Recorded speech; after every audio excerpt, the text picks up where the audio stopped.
Искате ли да може да се превръщате в дракон както Канеки? Но чакай, Канеки може да се превръща в дракон? Обзаварям се, че това не го знаехте. Пригответе се за още 10 неща, които не знаехте за Канеки, но кой Канеки се питат? Канеки Кен е главният герой в анимето Tokyo Ghoul. Така, да започваме с номер 10. Номер 10. Канеки е научил бойни изкуства само като е чел за тях. Канеки е голям книжен червей и наистина поглъща прочетеното. Това му позволява да разбере как да практикува бойни изкуства само като прочете за тях в книга. Скоро след това той успява да приложи бойните изкуства в битките му, който изненадва както противниците му, така и зрителите.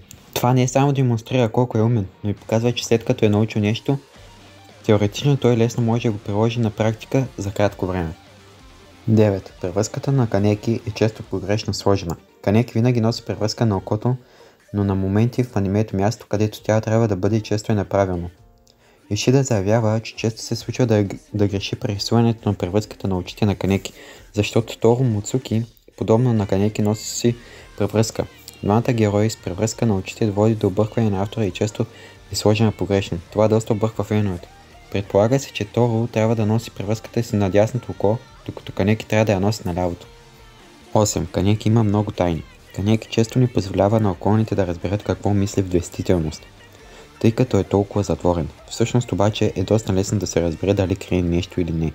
Винаги когато Канеки крие нещо, той има странния навик подсъзнателно да докосва брадичката си с лявата ръка. Дори и след като става Хайзе Сасаки, навикът на Канеки се е придържал. През цялото аниме това е забелязано от много хора, особено от тези, които го познават много добре, като Хиде и Толка. 7. Канеки и Арима имат близки отношения. Канеки и Арима не започват в най-добри отношения. Всъщност при първата им среща Канеки бива убиван от Арима. Връзката му с Хайзе обаче е съвсем различна. За Хайзе Рима е бащината му фигура. Въпреки че не помнеше много от миналото си, той знаеше, че Рима и Акира са до него. Дори когато Хайзе си върна спомните, той все още изпитваше слабост към Рима, когото все още смяташе за бащина фигура. Ишида Суи е планирал добре двамата да бъдат толкова близки и изненадващо те дори имат рожден ден на една и съща дата. 6. Канеки е много любезен. Почти всички фенове на Tokyo Ghoul знаят, че Канеки има нежна душа и рядко убива друг човек, освен ако не е принуден да го направи. Малцина обаче знаят причината за това. Канеки винаги се е страхува да остане сам. Освен това, фактът, че ще се върне към това да няма никого в живота си, ако нарани хората около себе си, преследва за доста дълъг период от време. Дори когато Канеки сменя личността си, той се опитва да защити всички до себе си, най-вече защото те означават много за него, но и защото никога повече не иска да се сблъсква с травмата да остане сам. 5. Канеки и Ямори са преминали през подобни изтезания. Въпреки че Канеки е измъчван от Ямори, известен още като Джейсън от белите костюми, самият Ямори също е измъчван по подобен начин като Канеки. Преди Ямори да получи прякора Джейсън, той е отведен в затвора на гулове в 23-то отделение.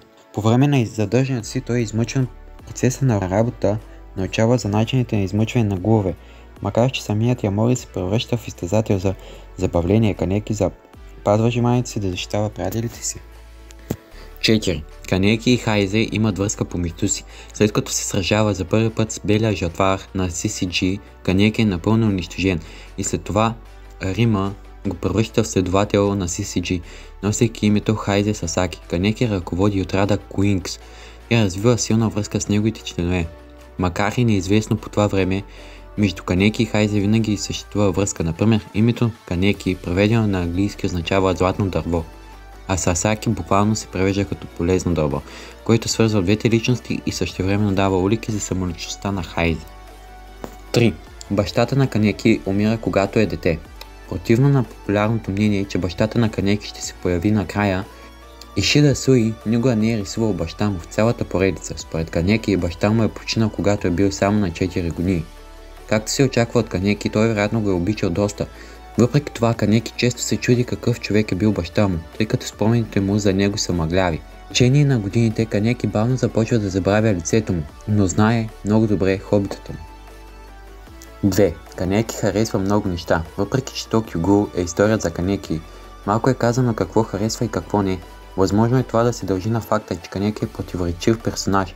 Все още се опитва да разбере за себе си през цялото аниме. От малкото, което знаем за предпочитанията му, става ясно, че Канеки обича да чете, както казах. Освен любовта си към книгите, той изглежда харесва и езика, както се вижда когато преподава на Ханами.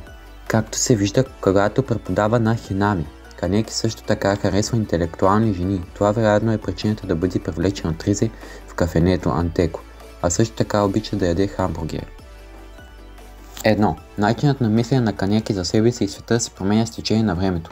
Като герой, умственото развитие на Канеки е едно от най-добрите качества както на самия него, така и на мангата.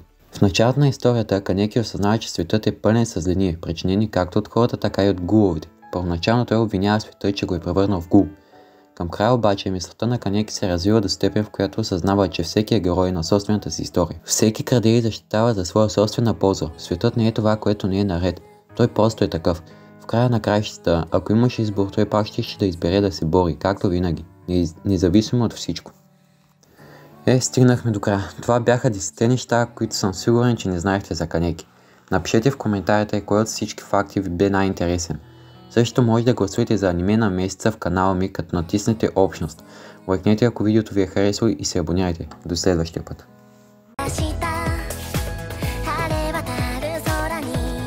願いかけて